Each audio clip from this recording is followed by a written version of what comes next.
first question I'd like to ask, I think it'd be answered with yes or no. It's, has the Defense Department ever knowingly transferred a detainee to a country that did not exhibit an ability to substantially mitigate the risk or maintain control of that individual? I think a yes or no could be, that's a very straightforward question.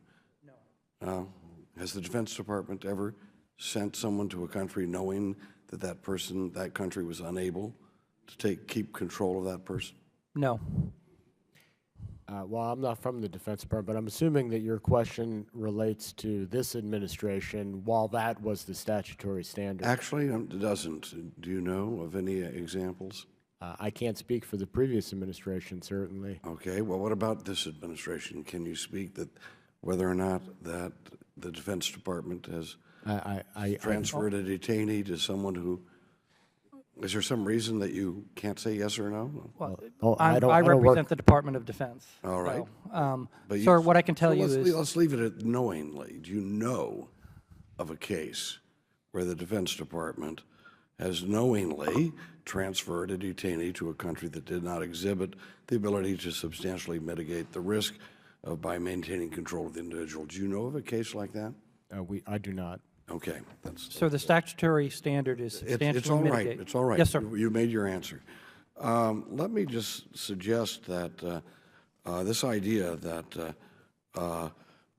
people throughout the world are going to be so upset with us for keeping a significant number of people who were captured as part of terrorist units, incarcerating them in Guantanamo. That's such a horror story that it's a recruitment vehicle.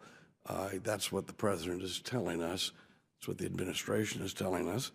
Let me suggest, if that is true, that our European allies and some others believe that taking these hardened murderers who murder men, women, and children and incarcerating them on Cuba or anywhere else, let me suggest that attitude of our European friends may well be changing in the next 6 months or so when they realize that the slaughter that's taking place in Paris and now in Brussels is part of an international movement to destroy Western civilization and replace it with a caliphate. And when they understand that, my guess is that view that it's so bad to keep these people in prison will change as well.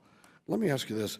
We say that about 30% or whatever that figure is that have been released have returned to terrorist activities. How many lives have been lost by those terrorists who went back to their terrorist activity?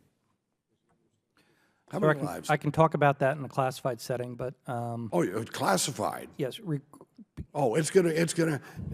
So is it over 10? Sir, what I can tell you is, unfortunately, there have been Americans that have died because of Gitmo detainees. How many Americans have to die? How many people in Brussels or Paris have to die, civilians? What's the threshold at that point? Well, maybe we will keep them under control in Gitmo. Sir, when anybody dies, it's a tragedy, and we don't want anybody to die because we transfer detainees. However, it's the best judgment and the considered judgment of this administration and the previous administration that the risk of keeping Gitmo open is outweighed, that we should close Gitmo, that the risk... So the innocent people who are going to lose their lives because of this, they're just part of the equation. No, sir, there are risks... I'm sorry, I want to tell you this much.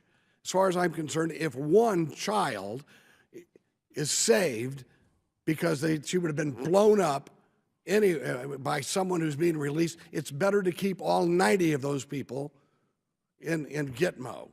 And this idea that the people of the world, oh, they're so upset with us that it's a recruiting vehicle, that we've kept terrorists who murder innocent people in Gitmo. Well, you know what? I think that the bigger recruiting tool today is when our government, especially this administration, is perceived as being weak. I think terrorists are recruited not because we've held other terrorists in prison, but because we look like we're weak and cannot deal with the challenge. This disgusts me. Thank you very much.